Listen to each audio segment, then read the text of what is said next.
সাংসদ নির্বাচিত হওয়ার পরেও পার্থ ভৌমিক জানিয়েছিলেন এলাকার গুন্ডারাজ দমন হবেই। তবুও দিকে দিকে বিক্ষিপ্ত কিছু ভোট পরবর্তী হিংসার খবর সামনে আসছে।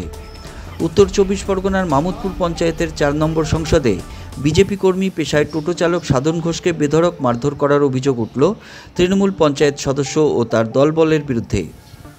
আহত সাধনকে কল্যাণী হাসপাতালে নিয়ে যাওয়া হলে সেখান থেকে তাকে আশঙ্কাজনক অবস্থায় কল্যাণী এইমস হাসপাতালে স্থানান্তরিত করা হয়। খবর আমি ঠিক বলতে পারবো না দাদা। আমি কাজ করলে কি হবে দাদা, সত্যি কথাই আমি বলছি। আমি তো অন্য জায়গায় ছিলাম না, আমি অন্য জায়গায়। বাবুকে খুব মেরেছে। বাবু আমার দাওর হয়, এই পাড়া প্রতিবাসী, আমার বাড়ি ওই দিকে। ওই পাড়া দিলীপ মানে এই মেম্বার মেরেছে। বাবু করতে তৃণমূল আর উনি করে বিজেপি। ইনি বিজেপি করতো, ওনার বউ যাকে মেরেছে। হ্যাঁ, ওনার বাবু, ওনার ভালো নাম আমি জানি না সঠিক, আমি ভালো নাম এটা। বাবু বিজেপি করে।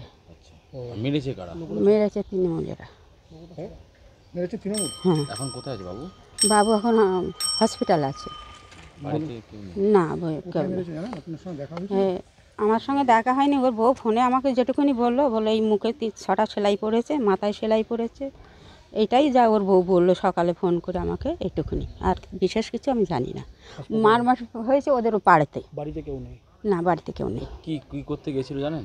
ও ওখানে ভাড়া আনতে গেছিল অন্য পাড়াতে। হ্যাঁ, ওদের পাড়ায়, মেম্বারের পাড়াতেই ভাড়া আনতে গেছিলো।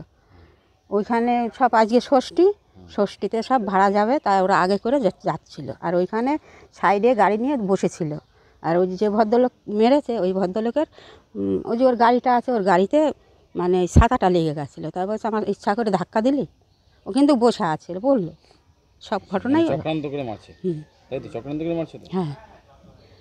এতে আমার নাম পূর্ণিমা বারিক। এর থেকে বেশি আমি কিছু জানি না। দেখুন, অনুপ্রাণিত উন্নয়ন বাহিনীর প্রতাপ এবং তাদের প্রবল তাড়নায় শান্তি শৃঙ্খলা প্রতিষ্ঠা পশ্চিমবঙ্গ জুড়ে আমরা বিগত 4 তারিখে লোকসভা নির্বাচনের ফলাফল প্রকাশের পর থেকে দেখতে পাচ্ছি। তাতে বিভিন্ন সময় এদিকে বোমা পড়া, ওদিকে বাড়ি ভাঙা, এদিকে শ্লীলতাহানি, ওদিকে বাচ্চা মেয়েদের হাত পা ধরে টানা, তাদের বাবা মাকে গালাগাল করা, এই অবধি চলছে। গতকাল মামুদপুর গ্রাম পঞ্চায়েতে মাদারপুর গ্রামে আমাদের কর্মী সাধন ঘোষকে বেধড়ক মারধর করা হলো এবং আশঙ্কাজনক অবস্থায় ভদ্রলোক এইমসে ভর্তি, হয়তো প্রাণে বাঁচবেন না, এরকম একটা অবস্থা তৈরি হয়েছে। তৃণমূলের পঞ্চায়েত সদস্য তাদের নেতাদের নির্দেশেই ব্যারাকপুর লোকসভা অঞ্চলে শান্তি স্থাপনের প্রবল প্রচেষ্টা করে যাচ্ছেন এবং এটা আর একটা উদাহরণ যে আপনি বলছেন এক, করছেন আর এক। ব্যারাকপুরের লোকসভার নবনির্বাচিত এমপি সাহেব বারবার বলছেন যে উনি গুন্ডারাজ খতম করতে চান, সেই বলেই উনি মানুষের কাছ থেকে ভোট চাইতেও বেরিয়েছিলেন। চারিদিকে পোস্টার লাগিয়েছিলেন গুন্ডারাজ শেষ করতে হবে, তাই তৃণমূলকে ভোট দেওয়া উচিত। এই তাহলে কি রাজ? এটা কি শান্তি শৃঙ্খলা প্রচেষ্টার চেষ্টা? কিছুদিন আগে তো শুনলাম মাইক নিয়ে চারিদিকে টোটো করে ঘুরে বলা হচ্ছিল আইন কেউ নিজের হাতে তুলে নেবেন না, অতি উৎসাহ দেখাবেন না, শান্তি শৃঙ্খলা বজায় রাখুন। তাহলে আজকে কেন আমাদের কর্মী সাধন ঘোষকে এভাবে হামলা করা হলো? তার অপরাধ কি? তার অপরাধ সে বিজেপি করে, বিরোধী দল করে, তাই পশ্চিমবঙ্গের বুকে কি বিরোধী দল করা যাবে না? আপনারা সংবিধান ধ্বংস করে দেবে বিজেপি বলে তো ভোট চাইছিলেন, তাহলে আপনি কোন সংবিধান রক্ষার জন্য বিজেপি কর্মীদের উপর আক্রমণ করছেন, তাদের ঘর ভাঙছেন? আমাদের কি সংবিধান অধিকার দেয়নি রাজনৈতিক দল করার? আমাদের কি সংবিধান অধিকার দেয়নি পশ্চিমবঙ্গের বুকে আমরা বিজেপি করতে পারি শান্তিভাবে? আমরা তো কোনো গুপ্ত সংগঠন বা কোনো জঙ্গি সংগঠনের সদস্য নই। আমরা একটা স্বীকৃত রাজনৈতিক দলের সদস্য, যে দলটি পরপর 3 বার ভারতের সরকারের শপথ গ্রহণ করেছেন যাদের প্রধানমন্ত্রী। তাহলে আপনাদের আপত্তিটা কোথায়? নাকি আপনারা এই হিংস্রতা দেখিয়ে বিজেপি কর্মীদের মনোবল ভাঙতে চাইছেন? আমার প্রশ্নটা এখানে।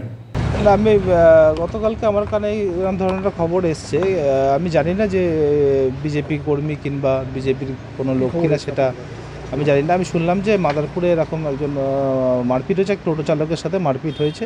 কি কারণে, কি বচসায় মারপিট হচ্ছে সেটা আমার জানা নেই। তবে বিষয়টাকে খতিয়ে দেখা হচ্ছে যে যেহেতু আমরা শাসক দলে রয়েছি, এরম ধরনের বিক্ষুব্ধ ঘটনা যেন না ঘটে, ইলেকশনের পরে পোস্টপন ভায়োলেন্স যাতে না হয়, সেটা আমাদের এমপি সাহেবও বলেছেন এবং আমাদের বিধায়ক সাহেবও বলেছেন। কোনো রকম কোথাও এই ধরনের বিষয় মেনে নেওয়া যাবে না।